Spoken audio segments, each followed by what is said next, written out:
Assalamualaikum warahmatullahi wabarakatuh. Perkenalkan, saya Anissa Junior Fitriani dengan NIM J210240199. Saya berasal dari Lab H. Di sini saya akan melakukan pendidikan kesehatan mengenai metode kontrasepsi. Jadi, kontrasepsi adalah upaya untuk mencegah kehamilan. Tujuan dari penggunaan kontrasepsi ini yaitu menjarangkan kehamilan, mencegah kehamilan, menjaga kesehatan ibu dan anak, dan juga membatasi jumlah anak. Untuk jenis-jenis kontrasepsi ini ada 3. Yang pertama dengan metode alami, di mana metode ini tuh tidak menggunakan bahan kimia, benda asing ataupun menghalang. Contoh dari metode alami ini yaitu metode kalender. Yang kedua ada metode hormonal. Metode hormonal ini ada 3. Yang pertama ada pil KB. Untuk pil KB ini efektivitasnya 90-99%. Keuntungannya mudah digunakan, dapat mengatur siklus menstruasi dan juga mengurangi nyeri haid. Lalu efek samping dari penggunaan pil KB ini ada mual dan juga pusing. Cara kerja dari pil KB ini yaitu menghambat ovulasi dan juga mengubah lendir serviks sehingga sperma sulit masuk. Cara penggunaannya ini diminum setiap hari pada jam yang sama. Tetapi bila lupa, maka harus segera diminum. Lalu untuk yang kedua ada suntik KB. Efektivitasnya ini 94-99%. Keuntungannya praktis, tidak perlu diminum setiap hari. Lalu efek sampingnya ada gangguan menstruasi, amenor atau tidak haid, dan juga berat badan bertambah. Cara kerjanya yaitu menghambat pelepasan sel telur dan menebalkan lendir serviks. Cara penggunaannya dilakukan oleh tenaga kesehatan, lalu biasanya dijadwalkan suntik ulang seperti 1 bulan sekali ataupun 3 bulan sekali. Lalu ada yang terakhir ada susuk. Untuk susuk ini efektivitasnya kurang lebih 99%. Keuntungannya yaitu ini bisa digunakan jangka panjang 3-5 tahun, sangat efektif dan tidak mengganggu hubungan seksual. Efek samping dari susuk ini yaitu perubahan pola menstruasi, nyeri pada tempat pemasangan, dan juga sakit kepala. Cara kerja dari susuk ini yaitu melepaskan hormon progesteron secara perlahan untuk mencegah ovulasi. Cara penggunaannya dipasang di bawah kulit lengan atas oleh tenaga kesehatan. Digunakan selama kurang lebih 3-5 tahun.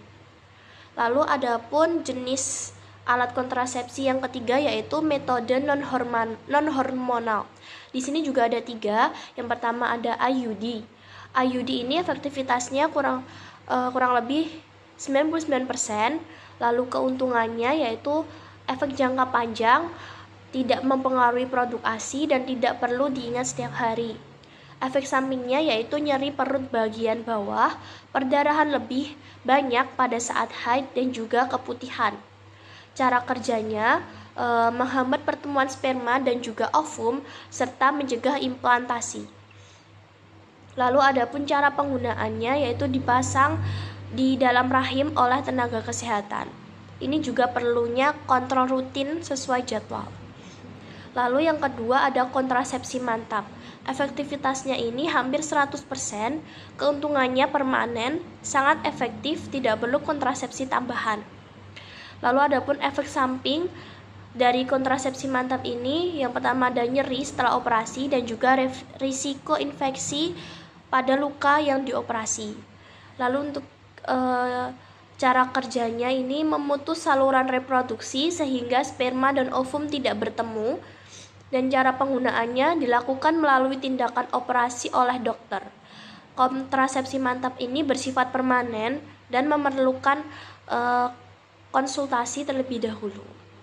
Yang terakhir di metode non-hormonal ini ada kondom. Efektivitasnya kurang lebih 85-98%. Keuntungannya yaitu mencegah kehamilan, melindungi dari HIV, dan juga mudah diperoleh. Efek sampingnya yaitu alergi lateks pada sebagian orang. Lalu ada cara kerja yaitu menghalangi sperma agar tidak masuk ke dalam rahim, dan cara penggunaannya yaitu dipakai saat hubungan seksual dengan benar. Lalu untuk memilih metode kontrasepsi yang tepat itu harus mempertimbangkan yang pertama kondisi kesehatan, kebutuhan dan rencana keluarga, usia dan jumlah anak.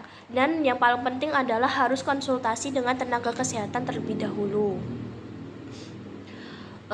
Adapun